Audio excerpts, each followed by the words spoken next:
So hey everyone, welcome to my world fiction addiction, जहां हम लोग फिजोशीज एंड फंदाशीज मिलकर अपने एडिक्शन को एंजॉय करते हैं इस BL वर्ल्ड के अंदर। चलिए तो अपने नॉवल को स्टार्ट करते हैं जिसका नाम है hard to reach. Let start. But उससे पहले I just want to say that जो कोई भी फर्स्ट टाइम विजिट कर रहा हो वो चैनल को सब्सक्राइब किए बगैर मत जाना और वीडियो को लाइक कर देना। ओके, चलिए स्टार्ट करते हैं। पता नहीं कितने इमोशंस थे, कितनी सारी ऐसी बातें थी जो बिना कहे ही उस किस के थ्रू बात कर रही थी। दोनों एक दूसरे के अंदर से कुछ पल के लिए खो गए थे। हाँ, वो बात अलग है कि इस वक्त जहान ज़्यादा एग्रेसिव था और वांगजी इस वक्त बिल्कुल किसी पुतले की तरह खड़ा हुआ था जो समझने की कोशिश कर रहा है ये जो उठता हुआ भंवर है उसमें इमोशंस का कि ये सच है या हर बार की तरह वो सिर्फ एक ख्वाब देख रहा है।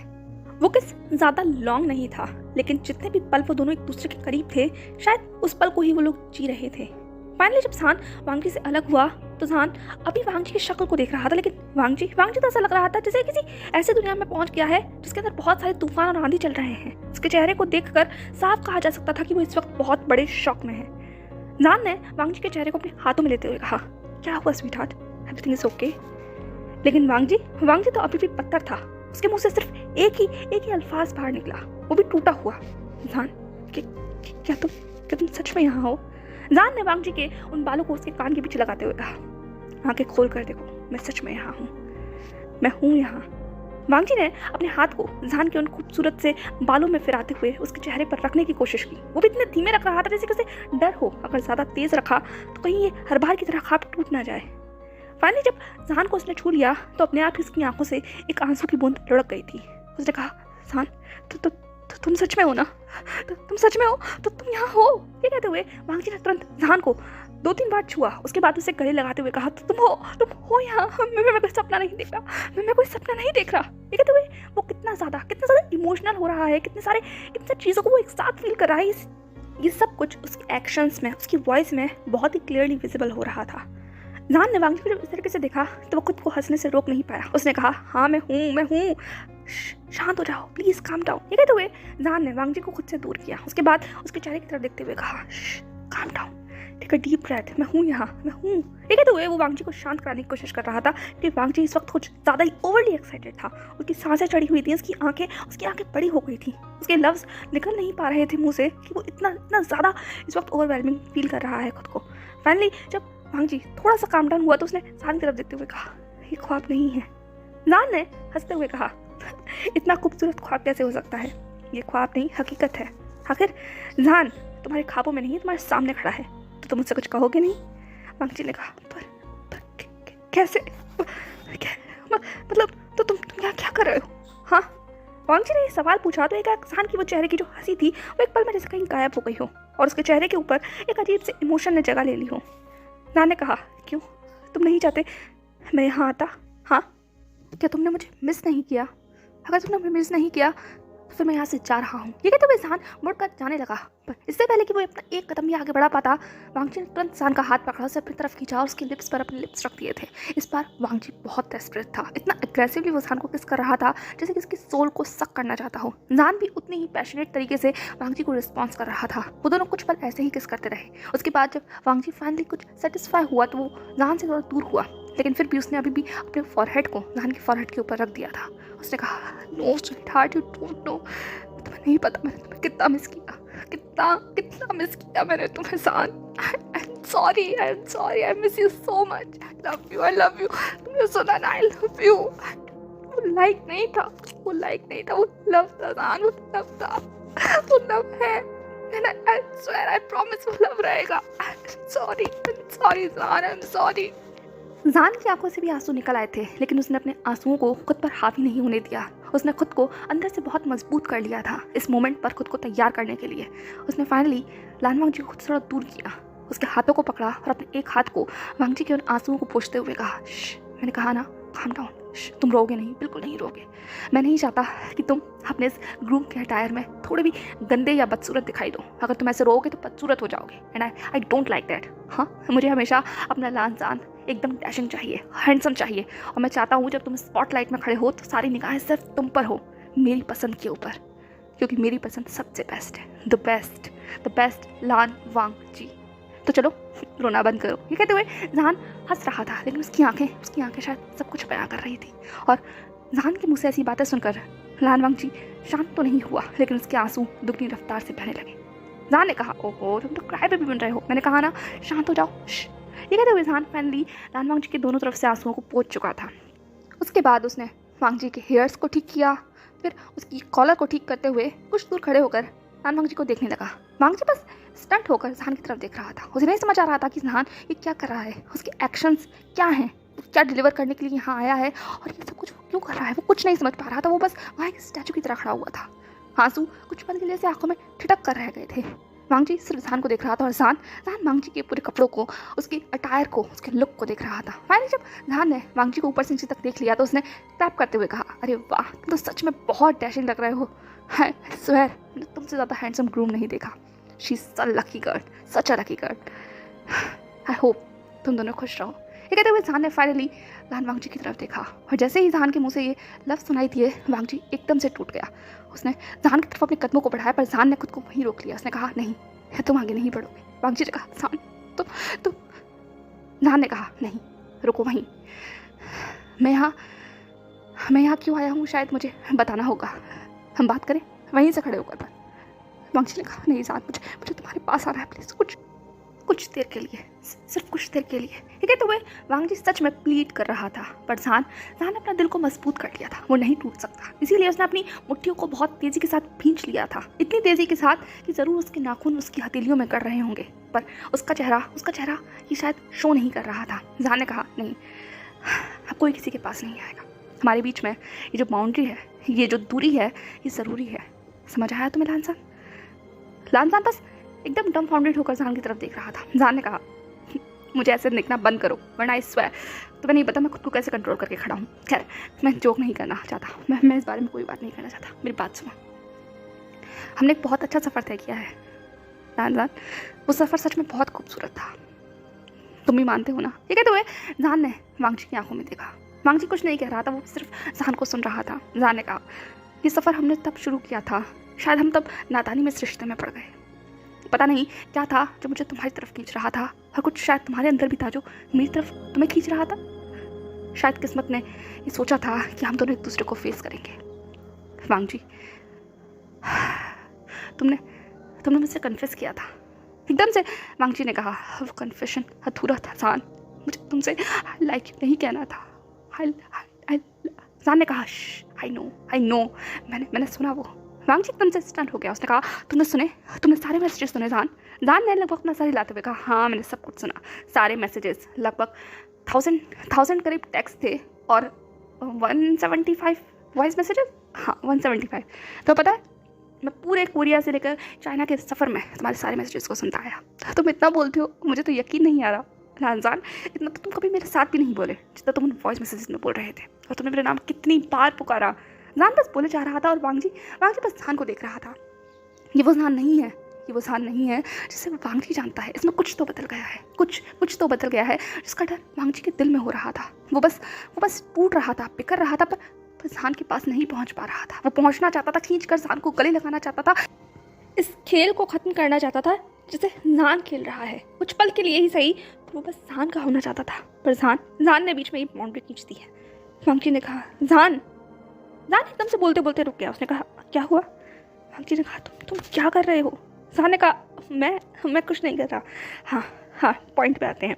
तो सबसे पहले तुम्हारे हर सवालों का जवाब देना शुरू करता हूँ। फर्स्ट, तुमने मेरा नाम लिया था तो मैं भी तुम्हारा नाम दे देता हूँ, लानसान। तुम्हें यही सुनना पसंद है ना? जान का लानसान। कैसा लगा? ये कहते हुए जहान हंस रहा था और वांगजी सिर्फ जहान को देख रहा था अपनी निगाहों से। जहान ने कहा, उसके बाद तुमने कहा मैं कैसा हूँ ये पूछने के लिए तुमने वॉइस मैसेज भेजा। तो मैं बहुत अच्छा हूँ, मैंने बहुत कुछ अचीव किया।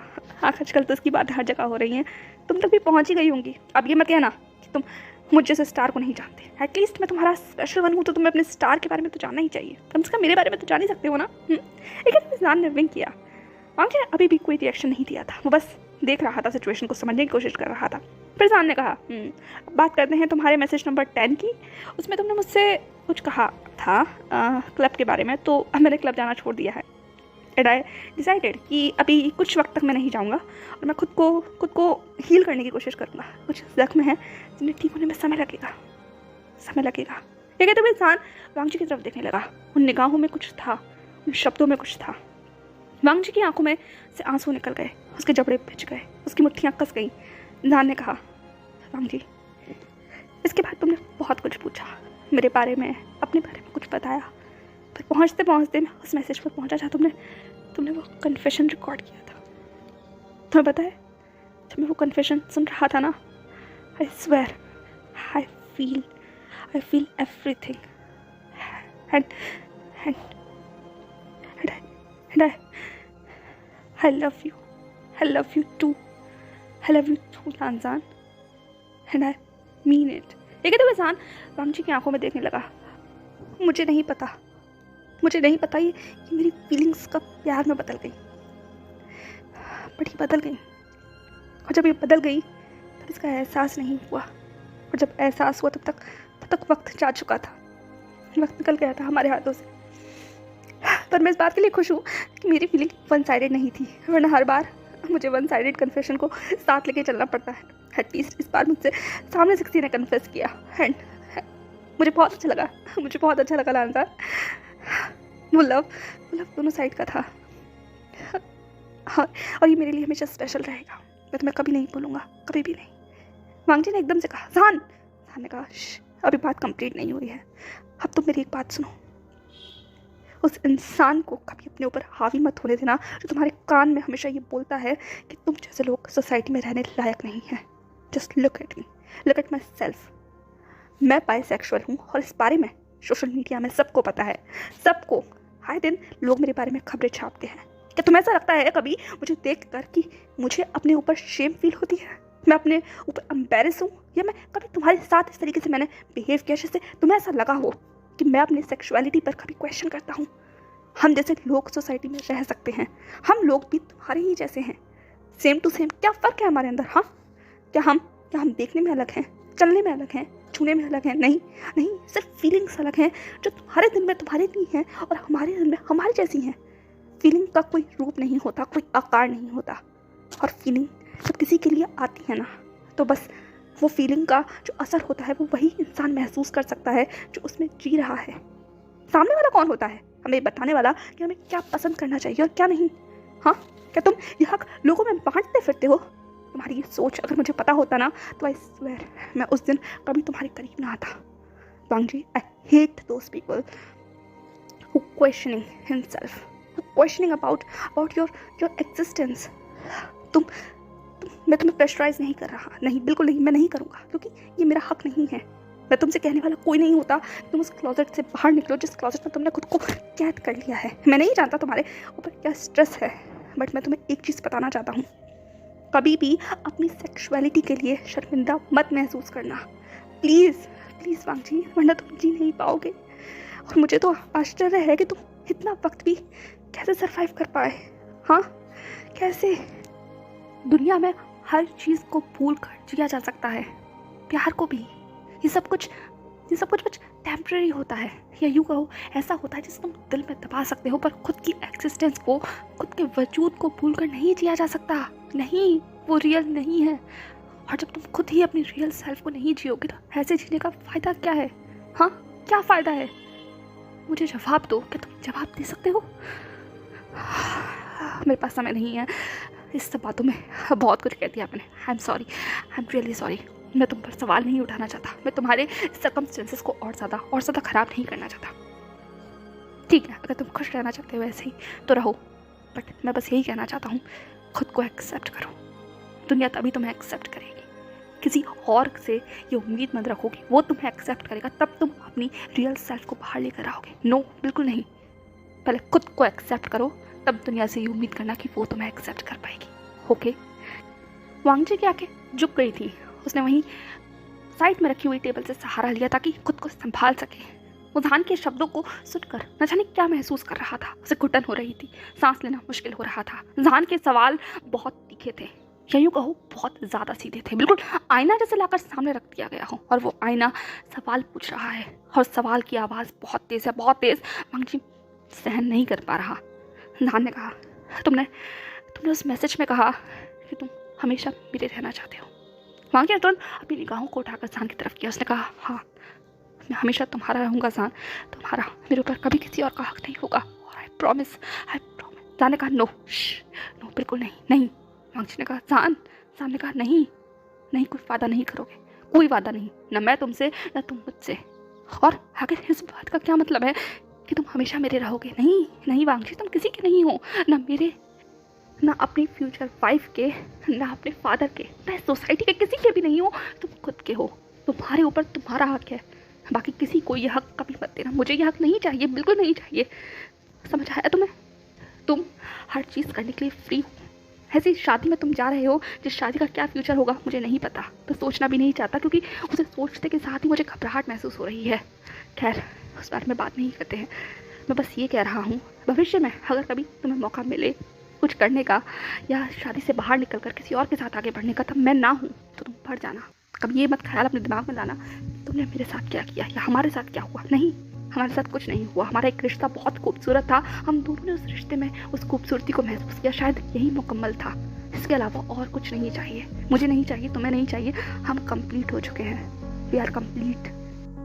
और मैं सच कहता हूँ, बेशक तुमने इतना एक्सपीरियंस नहीं लिया होगा इस लाइफ का, इस वर्ल्ड का, जिस वर्ल्ड के हम पार्ट हैं, लेकिन मैं इस वर्ल्ड में बहुत लंबे समय से हूँ। न जाने कितने सारे लोगों के साथ मैंने ये सब कुछ शेयर किया है, पर वांगची जो मैंने तुम्हारे साथ शेयर किया वो किसी के साथ कभी शेयर नहीं किया, कभी महसूस नहीं किया। तुमने मुझे पूरा कर दिया और मैं इसके लिए तुम्हारा सच में बहुत थैंकफुल हूँ। तुमने मुझे पूरा कर दिया और हमारा ये प्यार हमेशा हमारे दिल में रहेगा, मेरे दिल में रहेगा। पर इसके बाद मैं आगे बढ़ जाऊँगा और तुम्हें भी बढ़ना होगा। जान, वो जान तुम्हारा ही रहेगा जो उस वक्त था। अगर भविष्य में कभी राहें टकराएंगी तो हमेशा मुस्कुरा कर मिलेंगे, हमेशा। आई प्रॉमिस दैट एटलीस्ट मैं ये तो कर ही सकता हूँ। जान के ये शब्द वांगची के दिल पर बहुत तीर की तरह लगे थे। वांगची लगभग टूट कर बिखर गया था। उसने कहा जान नहीं प्लीज ऐसा मत कहो जैसे कि आप कभी नहीं मिलने वाले। ऐसे क्यों कह रहे हो? जान ने कहा अरे मैंने अभी तो कहा हम मिलेंगे भविष्य में, जब कभी भी कहीं टकराएंगे तो हमेशा मुस्कुरा कर मिलेंगे। हाँ, पर अभी कुछ समय के लिए मैं चाइना नहीं रह पाऊंगा, मुझे यहाँ से जाना होगा, वरना ये टॉक्सिसिटी मुझे खा लेगी, मुझे ख़त्म कर देगी, और मैं ख़त्म नहीं होना चाहता। मैं जान हूँ, मेरे पास पर है और मुझे उड़ना है आसमान में, मुझे मेरा नाम करना है। और मुझे लगता है जब इश्क ना कर सको तो काम ही कर लो। हाँ चलो मैं चलता हूँ, शायद मेरा समय पूरा हो गया है, अब तुम्हें जाना चाहिए। तुम्हारी सून टू बी वाइफ, तुम्हारी ब्राइड तुम्हारा इंतजार कर रही है। जैसे ही जान ने ये बात कही, एक दरवाजे पर दस्तक होती है। एकदम से वांगची से चौंक गया। जान ने दरवाजे की तरफ देखते हुए कहा देखो अब तो बुलावा भी आ गया। बाहर दरवाजे से आवाज आती है, सर सब कुछ ठीक तो है? जान ने वांगची की तरफ देखा जो बुद्ध की तरह खड़ा हुआ था, कोई जवाब नहीं दे रहा था। जान ने तुरंत कहा अरे जवाब दो उसे, वरना वो अंदर आ जाएंगे। वांगची तुरंत अपने आंसू को पोंछते हुए और अपनी आवाज को ठीक करते हुए कहा हाँ सब कुछ ठीक है। वांगची की आवाज कांप रही थी, जान महसूस कर सकता था। जान ने अपना सर झुका लिया। बाहर दरवाजे से आवाज आती है, सर अब आपको चलना होगा, मास्टर ने कहा है आपको लेके आने के लिए, पार्टी स्टार्ट हो चुकी है। जैसे ही ये बात सुनी गई, एक जान और वांगची दोनों के दिल में एक अजीब सा दर्द उठा। जान खुद को संभालने की पूरी कोशिश कर रहा था, उसने बहुत हिम्मत कर खुद को यहाँ तक लाने की कोशिश की है। और वांगची तो अपने आप में टूट कर बिखर गया था। जान ने कहा अब ऑफिशियल बुलावा आ चुका है, तुम्हें जाना चाहिए, जाओ, मैं तुम्हारे जाने के बाद यहाँ से निकलूंगा। ठीक है? तो जान बस पीछे कोने में जाने ही वाला था कि वांगची ने कहा कहाँ जा रहे हो जान? जान ने कहा जाना तो होगा ही ना, तभी तुम बाहर जा पाओगे, मेरा काम यहाँ खत्म हो गया है। वांगची ने कहा काम? जान ने कहा हाँ काम, तुम्हें विश करने का। Congratulation my sweet heart. I hope, मैं भगवान से दुआ करूँगा कि तुम खुश रहो, जहाँ भी रहो, मेरी ब्लेसिंग हमेशा तुम्हारे साथ रहेंगी। और याद रखना ये जान दुनिया में कहीं भी रहे, कहीं भी, पर तुम्हारे लिए जो जगह इस दिल में है ना, वो हमेशा तुम्हारी ही रहेगी, तुम्हारी, सिर्फ तुम्हारी। ये कहते हुए जान बस दूर से खड़ा होकर वांगची को देख रहा था। वांगची ने अपनी उस सारी बाउंड्री को तोड़ दिया। जान के ये शब्द शायद उस पर बहुत असर कर गए थे, वो रोक ही नहीं पाया खुद को। उसने अपने कदमों को आगे बढ़ाया, जान को खींचकर अपनी बाहों में कैद कर लिया।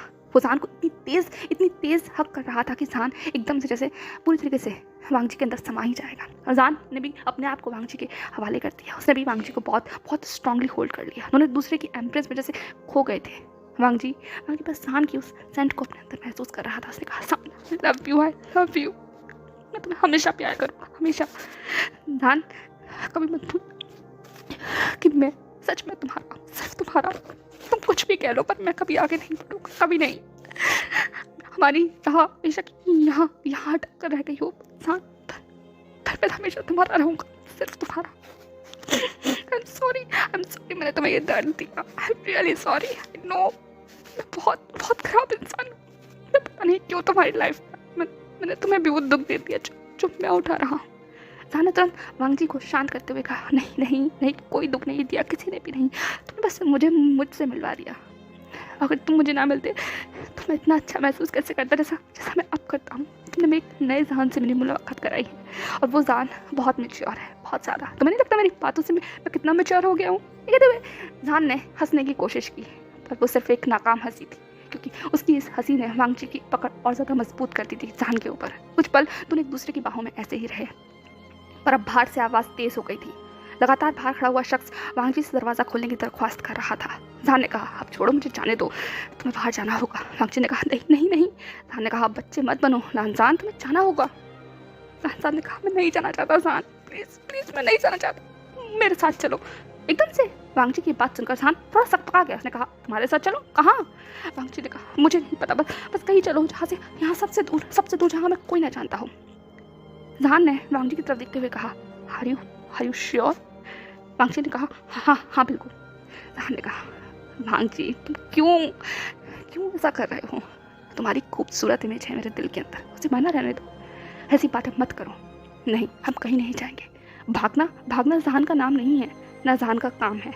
जान हमेशा आज़ाद है, वो किसी बंधन में बंधकर नहीं रह सकता। उसका एक नाम है और नाम हर जगह घूमता है। तुम क्या चाहते हो, हम ये सब कुछ छोड़ कर चले जाएं और एक अनजान जगह पर रहें? वहाँ जहाँ रहकर रहने का फ़ायदा क्या होगा, जहाँ हमारी कोई पहचान ही ना हो। वहाँ तुम अपनी पहचान को एक्सेप्ट कर लोगे, जहाँ लोग तुम्हें जानते ही ना हो, वहाँ अपनी पहचान बताकर क्या फ़ायदा? नहीं, हम भाग नहीं सकते। तुम खुद से नहीं भाग सकते, इस सब चीज़ों से नहीं भाग सकते। अगर तुम इसे अपनाना चाहते हो, इस पर चलना चाहते हो, तो जाओ, यही वक्त है। और अब बहुत बातें हो गई, बहुत ज्ञान हो गया, अब हमें चलना चाहिए। मैंजिंग तुम्हारा इंतज़ार कर रही है। मैं बेशक उसको वैसे पसंद नहीं करता, लेकिन वो सच में बहुत अच्छी लड़की है। मैंने देखा है उसके साथ काम कर। She is such a jam, एक अच्छी लाइफ पार्टनर साबित होगी। और अब मैं चलता हूँ। ये कहते हुए जान जाने लगा। वांग जी ने कहा, क्या तुम रुकोगे नहीं? जान ने कहा, तुम चाहते हो मैं रुकूं? वांग जी ने कहा, प्लीज़ कैन यू, क्या तुम ये कर पाओगे मेरे लिए? जान ने कहा, अगर तुम ये चाहते हो तो यही सही, मैं मिलूंगा तुम्हें हॉल में, वहीं किसी कोने में खड़ा होऊंगा, पर बस तब तक जब तक तुम अपनी वेडिंग पोज लोगे, क्योंकि इसके बाद जैसा मैं तुमसे प्रॉमिस किया था बिल्कुल स्टार्टिंग में, जिस वक्त तुमने अपने लाइफ पार्टनर का हाथ थाम लिया, ये जान तुम्हारी ज़िंदगी से गायब हो जाएगा। तो मिलते हैं वेडिंग हॉल में। ये कहते हुए जान तुरंत उस दरवाजे से निकल गया, क्योंकि एक पल वो अगर और यहाँ रुका तो टूट कर पक्का बिखर जाएगा, और जो कुछ उसने इतना सब कुछ किया है वो सब मिट्टी में मिल जाएगा। वो जान कबीला इंसान को जाने नहीं देगा, कभी नहीं जाने देगा। इसीलिए वो जान अपने ऊपर हावी नहीं होने देना चाहता था। इसीलिए बस वांग जी को वहीं छोड़कर जान निकल गया। जान महसूस कर सकता था कि वांग जी उसकी तरफ भाग रहा है, आवाज़ लगाने की कोशिश कर रहा है, पर जान ने पीछे मुड़कर नहीं देखा और वो तुरंत दरवाज़ा खोलकर बाहर चला गया। बाहर खड़े हुए गार्ड्स भी जान को इस तरीके से भागते हुए देखकर कुछ अजीब महसूस कर रहे थे, पर इस वक्त उन्होंने अंदर ध्यान देना ज़्यादा ज़रूरी समझा। जैसे ही अंदर गए, वांग जी एक अलग हालत में था। तुरंत वहाँ पर खड़े हुए गार्ड ने कहा, सर आप ठीक तो हैं? वांग जी ने अपने आप को ठीक करते हुए कहा, हाँ मैं ठीक हूँ, बस 5 मिनट मेरा इंतजार करो बाहर जाकर। इसके बाद वांग जी तुरंत बाथरूम में चला गया और वो गार्ड वहीं डम्फाउंडेड होकर ऐसे ही खड़े रह गए। किसी को कुछ समझ नहीं आ रहा था कि आखिर ये हो क्या रहा है। खैर, जान भागता भागता तुरंत एक शख्स से टकराया, और वो शख्स जैसे ही जान को ऐसी हालत में दिखा, वो शख्स एकदम से कांप गया। उसने कहा, जान ने जैक्सन की तरफ देखा और बिना कुछ कहे जैक्सन को गले लगा लिया, और जैक्सन ने भी जान को थाम लिया। जैक्सन ने कहा, तो तुम मुझसे मिल लिए? जान ने कहा, मुश्किल था पर मैंने उसे गुड बाय कह दिया। मैंने वो सब किया जैक्सन जो मुझे करना चाहिए था। I hate myself for this, but मैं सेल्फिश नहीं हो सकता। मैं उसे उस जगह नहीं ले जा सकता जहाँ वो जाना नहीं चाहता। अपनी मर्जी से नहीं जाना चाहता, ज़बरदस्ती नहीं होती। प्यार में ज़बरदस्ती नहीं होती। जैक्सन ने कहा, हाँ नहीं होती। जैक्सन के मन में अपना एक अलग दर्द उतर आया था। जान को अगर ज़बरदस्ती अपनाया जा सकता तो जैक्सन ने कब का कर चुका होता। आखिर जैक्सन से ज़्यादा बेहतर ही कौन समझ सकता है कि प्यार में ज़बरदस्ती नहीं होती। वो दोनों कुछ पल के लिए ऐसे ही रोते रहे। जैक्सन जान को संभालता रहा, उसकी बातें सुनता रहा और जान अपना मन जैक्सन के कंधे पर रखकर हल्का करता रहा। कुछ वक्त ऐसे ही गुजर गया। फाइनली लगभग आधे घंटे के बाद वेडिंग हॉल में हर इंसान अब इकट्ठा हो चुका था। Guest, family members, celebrities, politicians, VIP लोग, वीवीआईपी लोग, बहुत सारे लोग वहाँ इकट्ठा थे। कुल मिलाकर चाइना के दमदार तबके के हर लोग उस वक्त उस शादी में शामिल हुए थे और विटनेस बनने के लिए सब लोग वहाँ खड़े थे। सबकी निगाहें स्टेज पर थी, जहाँ बस सिर्फ ब्राइड और ग्रूम के आने का इंतजार हो रहा था। जान भी आगे बढ़ रहा था। वो इस वक्त अपने उस वेटर के अटायर में ही था। उसके फेस पर मास्क लगा हुआ था और हाथों में एक ट्रे थी जिसके अंदर शैंपेन थी। जान को इस तरीके से आगे बढ़ता हुआ देखकर जैक्सन ने कहा, जान तुम सच में जाना चाहते हो? जान ने जैक्सन की तरफ देखते हुए कहा, अगर मैं नहीं जाऊंगा तो मैं कभी आगे नहीं बढ़ पाऊंगा, प्लीज मुझे जाने दो। जैक्सन ने कहा, आर यू श्योर? जान ने कहा, मुझे नहीं लगता मैं इससे ज़्यादा कभी श्योर हुआ था अपने किसी डिसीजन के लिए। बस तुम मेरे साथ रहना। क्या तुम ये मेरे लिए कर सकते हो? जैक्सन ने कहा, कुछ भी, तुम्हारे लिए कुछ भी। जान ने कहा, तुम और तुम्हारी बात है। फिर क्या था, दोनों आगे बढ़ गए। जान वहीं कोने में खड़ा हो गया था। ये सब कुछ वो अपनी खाली आंखों से देख रहा था। ये सब कुछ उसके दिल को बहुत चोट पहुंचा रही थी, लेकिन फिर भी किसके लिए ज़रूरी है। वहीं कोने में जगह लेकर खड़ा हो गया। कुछ पल में हलचल और ज़्यादा तेज हो गई थी और देखते ही देखते वहाँ से इस वक्त चाइना का सबसे मोस्ट एलिजिबल बैचलर अपने कदमों को आगे बढ़ाता हुआ आगे आ रहा था। और देखते ही देखते वांग जी बहुत ही जल्द उस स्टेज पर आकर खड़ा हो गया जहाँ उनकी वेडिंग वोज ली जाने वाली थी। जान की निगाहें वांग जी पर टिकी हुई थी, पर वांग जी की वो निगाहें इस पूरी भीड़ के अंदर जैसे एक ही चेहरे को तलाश कर रही हूँ जो उसे नहीं दिखाई दे रहा। लोग वांग जी को देखकर इस वक्त शायद यही कह सकते थे कि इससे ज़्यादा हैंडसम इंसान कोई नहीं है। ये कितना ज़्यादा स्मार्ट है, कितना एलिगेंट लग रहा है।